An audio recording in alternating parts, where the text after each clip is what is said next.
المتخصصه بتاع قناه المتخصصه كان يرقصه ساعتها المهندس اسامه الشيخ. عملت برنامج اسمه كوميك شو. كوميك شو ده برنامج تناولت فيه شخصيات كانت غريبه ان حد يتناولها، يعني زي مثلا ايه مانويل جوزيه مثلا، او الدكتور عمرو خالد، او ومنحة، او مرتضى منصور، او ملك الزرار. ف استضافوني البرنامج، كان بيتك كان خير رمضان وتامر امين، وقالوا لي تعمل ايه بعد ما عملت الشخصيات الغريبه والجديده دي. فقلت لهم اعمل بدل ما يعني انا عملت برنامج اسمه كوميك شو، احط ح قبل كوميك فتبقى كوميك شو، وتبقى عن الحكومه واعضاء مجلس الشعب، وناخد مساحه من الحريه وبتاع. فكلمني محمد عبد المتعال رئيس قناه الحياه ان هو عايز ينتج هذا البرنامج يعني. وبالتبعيه طبعا كان لازم اخد اذن من اسامه الشيخ، لان انا كنت متعاون وياه وكان متفق معايا على اعمال يعني. وقلت له انا هنتقل يعني لقناه الحياه وهعمل معاهم برنامج كوميك شو. فقال لي انت مش هتخرج من هنا غير لما تمضي البرنامج ده معانا، لان لما نيجي ننقد حكومه مصر يبقى تلفزيون مصر هو اللي ينقد يعني. فقلت له طب احنا مساحه الحريه قد ايه؟ قال لي زي ما انت عايز. انا في كوميك شو ما حدش راقبني، يعني ما حدش راقبني وانا بعمل الشخصيات دي، يعني كنت رقيب على نفسي، فكان يعلم تماما ان انا مش هتجاوز يعني. ف مضيت حكومه شو مع المهندس اسامه الشيخ، وما كناش كتبنا ولا كلمه، ابتدينا نكتب بس بناء على سيرش ومعلومات وبيانات جايه لنا عن اداء حكومه الدكتور نظيف يعني، ودرسنا الحكايه بشكل قوي. كانت حوالي 28 شعبان كان المفروض يتعرض 1 رمضان 2009، 27 شعبان كده، وفوجئنا بان البرنامج اتلغى. ده طبعا ما كانش في حد بينزل معاك في التصوير يشوف خالص. هم كانوا العمليه المساله كانت بالنسبه عندهم ثقه في ان انا عارف ايه اللي يتقال وايه اللي ما يتقالش يعني. انا الرقيب على نفسي يعني.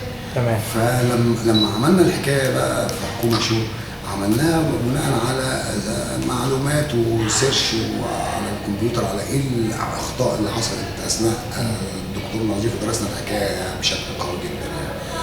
هم الظاهر وده الواقع يعني، ان انس الفقي اتفرج على العمل فلقى الموضوع مش هزار يعني. هو كان فاكر ان احنا هندي حريه زائفه في ان انا اعمل الشخصيات الحكوميه دي بشكل ارجوزاتي، فالناس يقولوا ايه ده فيها حريه اهو، لكن احنا ما عملناش كده. احنا درسنا الحكايه وتناولناها بشكل جدي. الضحك شيء كان بالنسبه لنا ثانوي يعني، لكن ان انا رغم كده كلها ضحك بصراحه.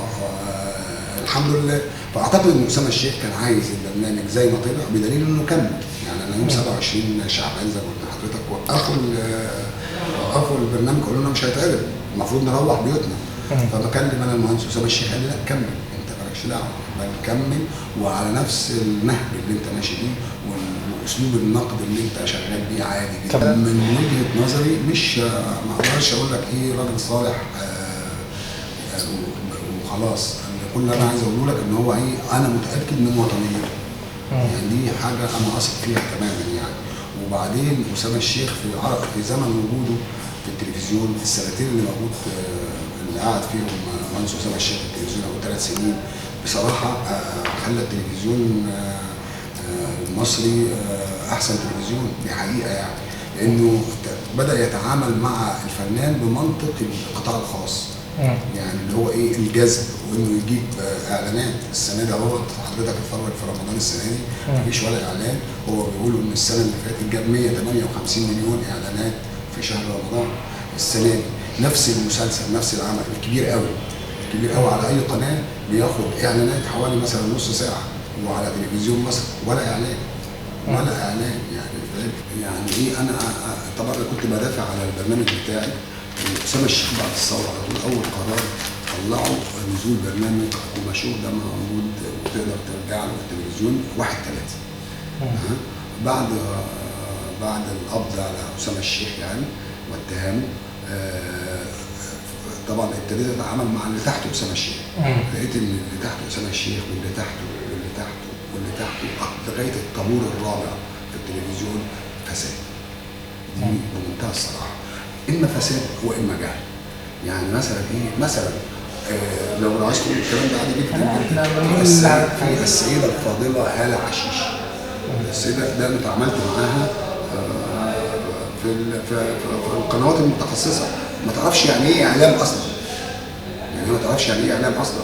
يعني فوجئت مثلا بان ايه، لا احنا مش هنعرض البرنامج دلوقتي. ليه؟ يقول لي اصل احنا عايزين نجيب فلوس للتلفزيون فهنبيعه لاي قنوات ثانيه. طب ماشي، طب هتبيعوه امتى؟ يعني قالت لي يعني نبتدي نعرضه للبيع، هم ما بيعرضوش للبيع.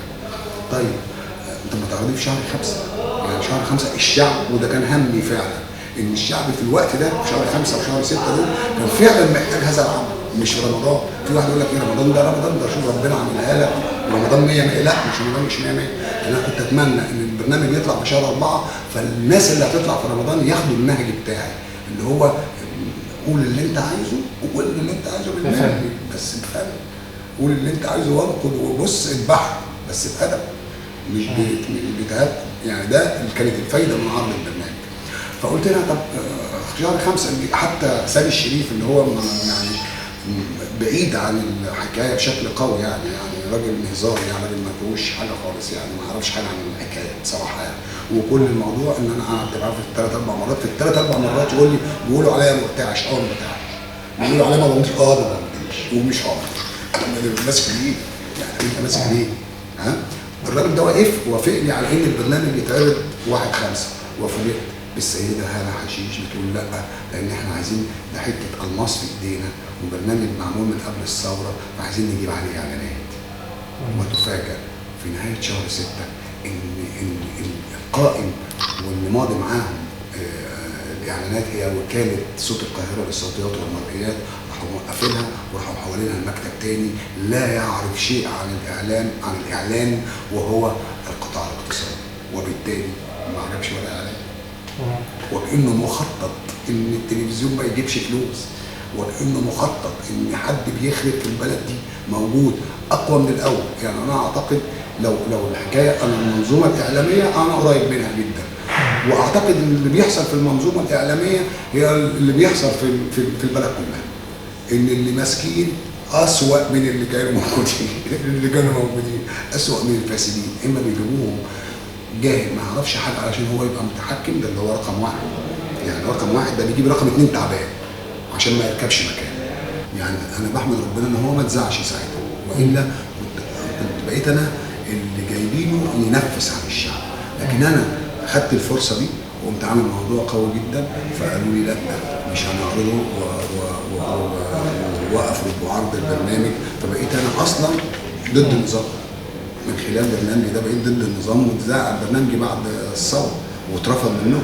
لو انا معاهم كانوا هيذيعوه، لو انا عجبتهم ونفذت خطتهم اللي هم عايزين ينفذوها على الشعب المصري كنت اتحسبت ان انا بقيت معاهم. لكن انا النهارده لا، ما افتكرش انه واحد زي اسامه الشيخ مثلا يكون في من الفاسدين اللي تربحوا، برغم ان هو القضايا اللي موجوده عليه كده. بدليل ان الراجل ده مثلا هو اللي فتح تقريبا، هو اللي فتح المجلسات اولا، هو مهندس وخريج معهد فنون مسرحيه قسم معهد سينما قسم انتاج. يعني بيلعب الحكايه، هو اللي فتح ART، هو اللي فتح دريم، هو اللي فتح روتانا، هو اللي فتح الراي. دي قنوات حققت نجاح كبير في اثناء وجود اسامه الشيخ. يعني فهو مش ما سابش القنوات الخاصه دي علشان يجي يسرق من التلفزيون المصري. يعني ده من وجهه نظري الشخصيه يعني. وانا اعتقد ان هو راجل شريف. انا كنت واخد وعد لغايه اخر لحظه، لغايه بعد الثوره، لغايه قبل الثوره بفتره بسيطه جدا البرنامج هيتعرض. يعني اسامه الشيخ بيحاول ان هو يعرض البرنامج في ظل وجود النظام السابق.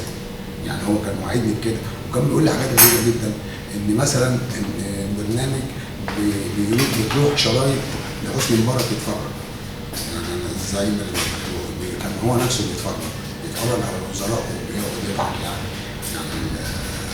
هو سلوكه اساسا من الاول هو حسني مبارك يعني هو مش مظبوط يعني من الاول يعني هو ايه رجل المهزار يعني راجل بيحب الهزار جدا ويموت في الهزار يعني فما فيش مانع انه يتفرج على البرنامج لكن ما يقاومش الشعب على الحكومه يعني ويتعرض البرنامج لما بيتفرج عليه من باب ان هو بيهزر يعني. والله يا بص يعني يمكن ايه الشخصيه الوحيده اللي ما فكرتش اعملها هو حسني مبارك. حتى انا كنت بفكر اقدم برنامج اسمه اضحك يا ثوره على الثوره نفسها على الاحداث اللي حصلت في الثوره والشخصيات والمذيعين وتامر حسني واللي حصل في الميدان بس مش اللي حصل في الميدان بالظبط اللي هو ايه اللي هو مين اللي بعته او حصل ايه علشان هو يروح اللي ورا الحكايه يعني بشكل كوميدي يعني. فكرت وعملنا كده حضرنا مجموعه شخصيات اللي ظهروا اثناء الثوره وكان ليهم شكل يعني اثناء الثوره حوالي مثلا 64 شخصيه. ال 64 شخصيه انا هلعب منهم 63 وواحد هيلعب شخصيه حسني مبارك. انا مش هلعب شخصيه حسني مبارك. طب ليه؟